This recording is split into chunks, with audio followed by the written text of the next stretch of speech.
24/7 चल रहा है। तो हम चाहे बुलेट प्रूफ कमरे में हो, वाटर प्रूफ कमरे में हो, चाहे कोई भी प्रूफ कमरे में हो, पर केवली के ज्ञान में तुम्हारा पाप झलक चुका है।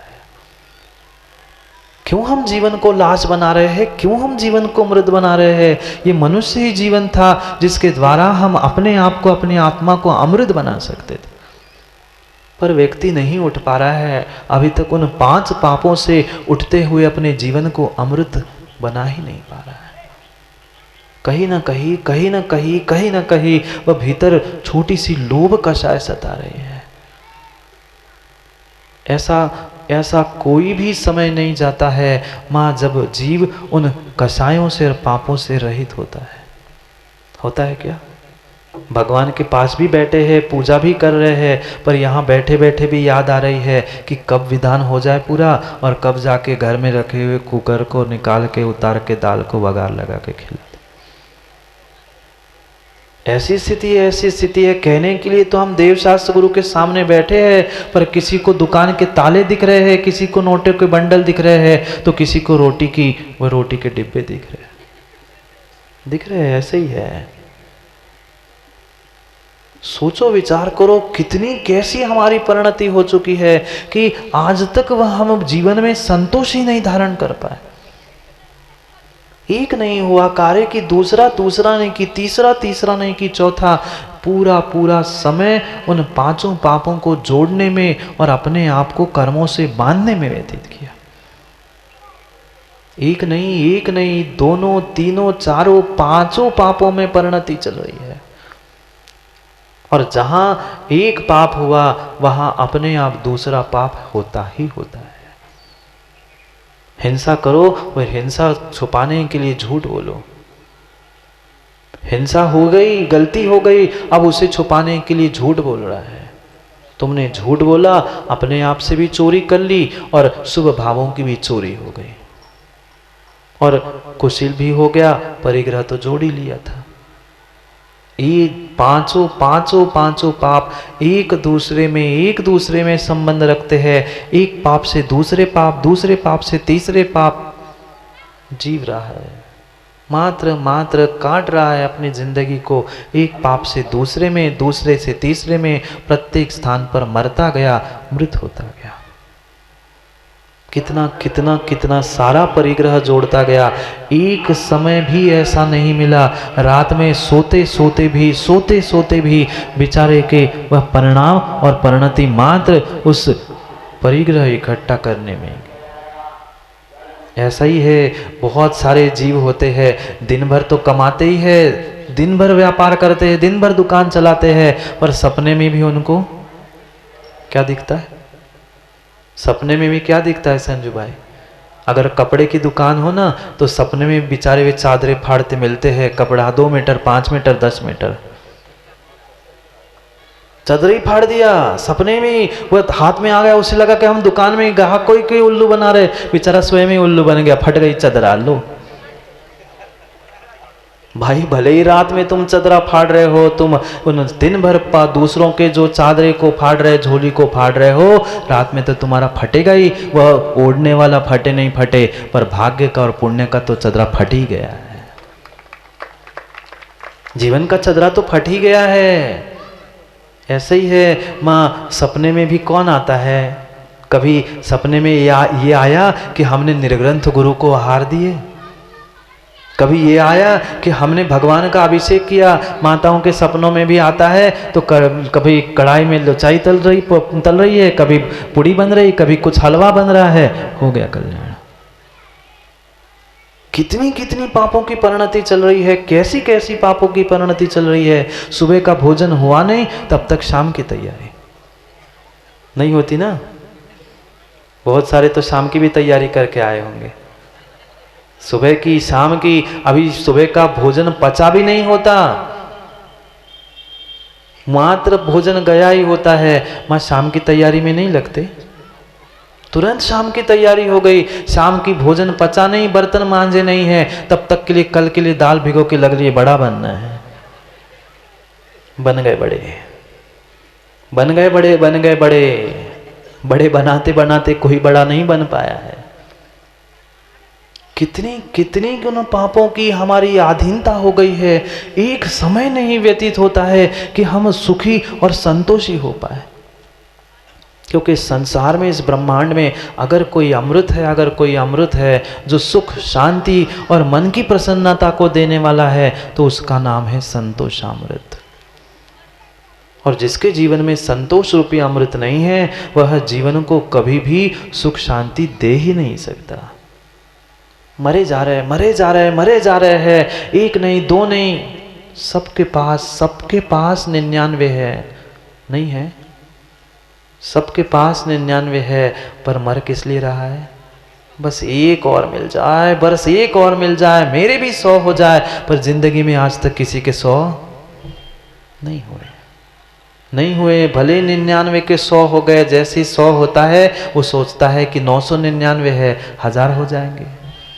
1000 जैसे होते हुए 9999 हो जाते हैं, वो सोचता है 10,000 लाख हो जाए। आज तक वह 1 रुपए का धन नहीं कमा पाया, क्योंकि संतोष नहीं मिलता। ये करूं, वो करूं, क्या करूं, पूरा जीवन बेचारा वह सोचते सोचते बिता देता है, उन पापों में ही बिता देता है। और उस परिग्रह के पीछे कितने कितने जीवों ने एक दूसरों की हत्या करके हिंसा की, पुनः झूठ, पुनः चोरी, पुनः कुशी, सभी पापों में संलग्न होते हुए वह जीव मरते मर रहा है।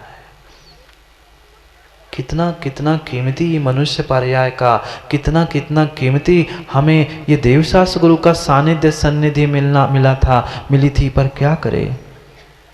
पर क्या करे, हमें उन सभी निमित्तों का कभी भी सदुपयोग करने की बुद्धि ही नहीं चली।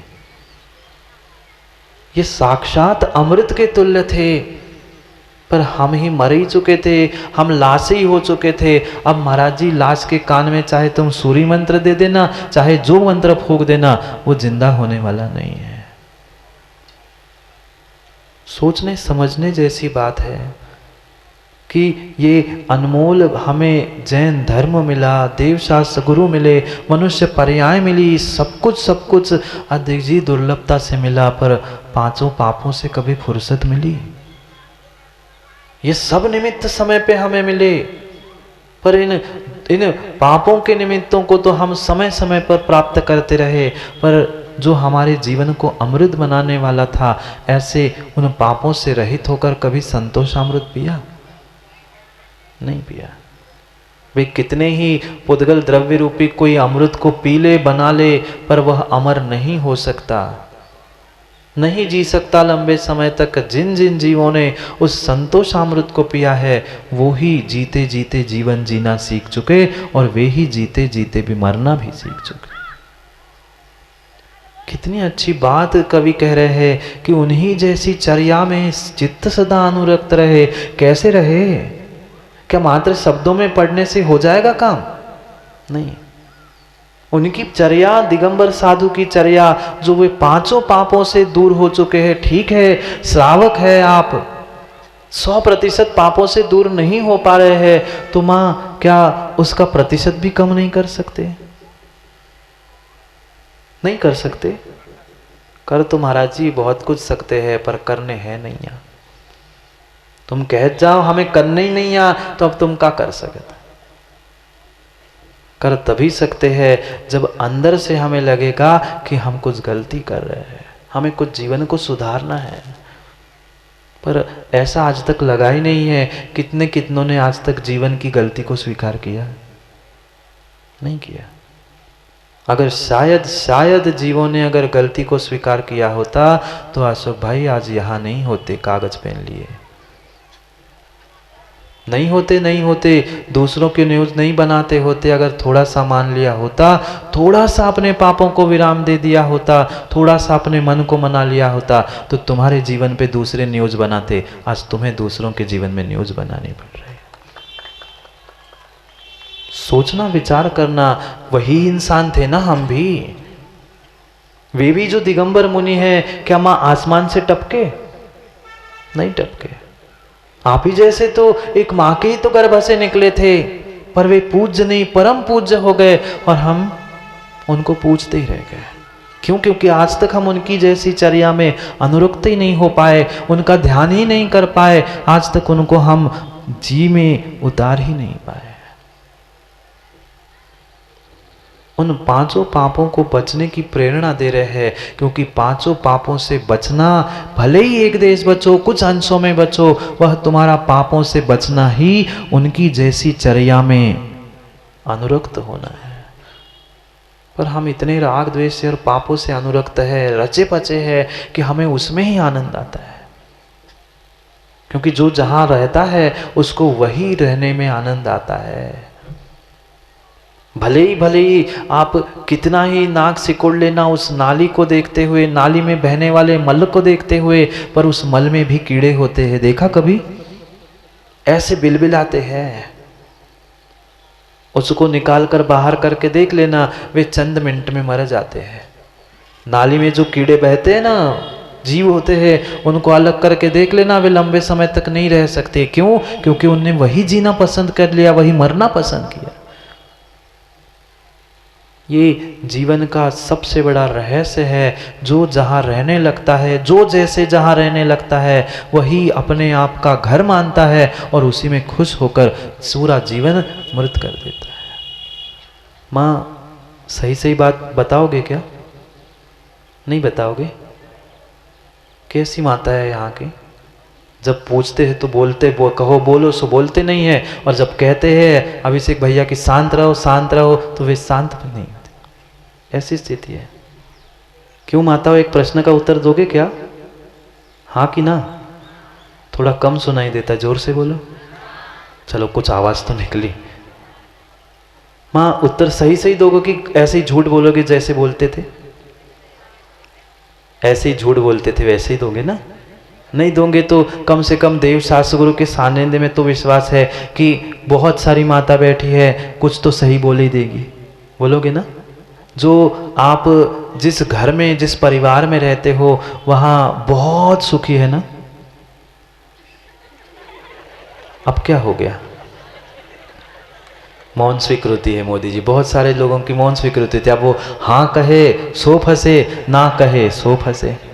तुरंत जैसे मैंने पूछा, आधों की तो गर्दन इधर उधर हो गई, कोई देख तो नहीं रहा है। अकेले होते तो कह देते हाँ महाराज जी, पर अब क्या कहे, सबके सामने कैसे कहे। बिल्कुल माँ, चिंता नहीं करो, कोई दूध का धुला यहाँ नहीं बैठा है, कोई दूध का धुला यहाँ नहीं बैठा है। सबके घर में वही मिट्टी, वही चूल्हा, वही धुआं और वही राग द्वेष है। अब बोलो सुखी है ना? नहीं है। पिता के घर से निकले थे तो यही आसार, यही इच्छा थी कि शायद हो सकता है पति के घर में सुख मिले, पर सुख नहीं है, दुख हो रहा है, कष्ट भी हो रहा है, सब कुछ समझ में आ रहा है, फिर भी घर छोड़ के चले गए? नहीं, क्योंकि जो जहां रहने लगता है उसको वही रहने का आनंद आने लगता है। 1 साल, 2 साल, 3 साल, 4 साल, 5 साल तक, 10 साल तक वह बेटी माँ से शिकायत करती है कि माँ, सासू माँ ऐसी है, पति ऐसे है, देवर ऐसा है, वो ऐसा है। पर 11वें और 15वें 20वें साल में जाके पूछ लेना, वो माँ से, माँ कह दे बेटी वापिस आ जा, कहते अब ठीक है माँ, जो है सो है, घर तो अपना जो ही है। क्यों माँ? घर कौन सा है? शादी हुई थी, शादी में बिना रोए गाए आए होंगे ना? बहुत सारे तो महिरों नहीं कही है, पूछ लो एक दूसरे से, और पहुंच ही गए होंगे। क्यों माँ? बिना रोए गाए आए होंगे ना माता पिता के घर से। घर से निकले तो ऐसे रोक रहे थे, ऐसे रो रहे थे, कोई देखता बच्चा तो उसको लगता कि जबरदस्ती भेज रहे, बिल्कुल अपने घर से जा रहे हैं। पर जैसे ही शादी होके घर चले गए, 4-8 दिन बाद ऐसा नेक होता है ना, वापिस लाया जाता है। नहीं, हमें नहीं पता, हम नहीं लाया किसी को, पर ऐसा सुना है मैंने कि शादी के 10-15 दिन में कुछ फिर एक आध बार घर ले आया करते हैं। क्यों माँ, आप भी तो गए होंगे मायके? शादी के 8-10 दिन में तुरंत पुनः मायके गए थे, और फिर 2 दिन हो गए, 4 दिन हो गए, 8-10 दिन बाद जब जाने का समय आता है तब क्या कहा? तब ये कहा कि माँ मैं पति के घर जा रही। तब क्या कहा? माँ समय हो गया, अपने घर जाना है। समय हो गया अपने घर जाना है। क्यों? क्योंकि कैसा ही हो, कुछ भी हो, हमने जहाँ रहना पसंद कर लिया है, हमारा मन वही लगता है। चाहे चाहे कितने दुख हो, जितने कष्ट हो, कितने पाप हो, पर हमें उसमें ही आनंद आने लग गया है। यही हुआ प्रत्येक जीव के साथ, यही हुआ। भले ही आप भी कहते रहना क्या करें महाराज जी, पापी पेट का सवाल है, पैसा कमाना पड़ता है। जब पता है पापी है, पापी है, तो क्यों नहीं छोड़ पा रहे हैं? क्या करें महाराज जी, करना पड़ता है। ये झूठ बात है महामंत्री जी, पापी पेट का सवाल नहीं है, पापी पेट नहीं है, पापी कह दूं क्या? अब कह ही देता हूं, बचा ही क्या है कहने के लिए, छोड़ा ही क्या है महाराज ने। वो इसलिए तो बहुत सारे मोदी जी लोग आते हैं और टेबल के पीछे छुप जाते, महाराज जी हमारा नाम ना ले जाए, इसलिए छुप के बैठ के सुनना तो है पर छुप के बैठते रहे। जैसे प्रवचन हो गए, खड़े हो गए जवानी के करने के लिए। मैं भी आया था महाराज जी बताने के लिए, ऐसे भी जीव है। सोचो, ये पापी पेट का सवाल नहीं है, पापी पेट नहीं है मस्ताना, पापी आप है।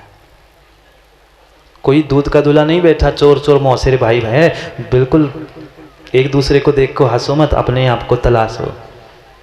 सब चोर मौसेरे भाई है। और तो यहाँ तो वैसे ही मौसेरे भाई है। क्यों मोदी जी? 100-125 तो है ही, वैसे ही मौसेरी भाई हो गए ना। भले साले पक्ष के हो जाए, वो मेहरोनी से आ गए सब, तो मौसेरी हो गए। सोचो समझो विचार करो कि कहाँ परिणति है पापी पेट के लिए। परसों ही मैंने पूछा था अध्यक्ष जी कितने हजार, 5,000 रुपए बहुत हो गए। 500 के मैं 10 गुना कह रहा हूँ, 5,000, पर कमाया कितना? लाज जाओ और लाज जाओ, आ जाओ, जोड़ते जाओ। ये पापी पेट का नहीं, पापी पेट का सवाल नहीं है। पेट तो मात्र 2, 5, 10 रोटी मांगता है, तुम्हारी पेटी बहुत सारी मांगती है। पेट पापी नहीं है, पेट पापी नहीं है। पेट तो हमारा भी है, पर हम पापी नहीं हैं। पेट तो भानु हमारा भी है, पर तुम्हारी पेटी पापी है, तुम्हारा जीवन पापी है, इसलिए तुम पाप के कार्यों में उलझे हो। जब तक जीवन में संतोष अमृत नहीं आएगा, तब तक सुख शांति नहीं आएगी। कब तक हाय हाय करते रहोगे? कब तक हाय करते रहोगे? एक चवन्नी अठन्नी पैसा करते हुए जोड़ते पूरा जीवन बीत गया बंसल जी, पर अभी तक हाय नहीं छूट रही। एक चवन्नी छोड़ने का समय आता है, 50 बार व्यक्ति सोचता है कि नहीं माँ, कभी दुकान में सब्जी मंडी में कुंजड़े के पास जाके ले ली, सब्जी खरीदी,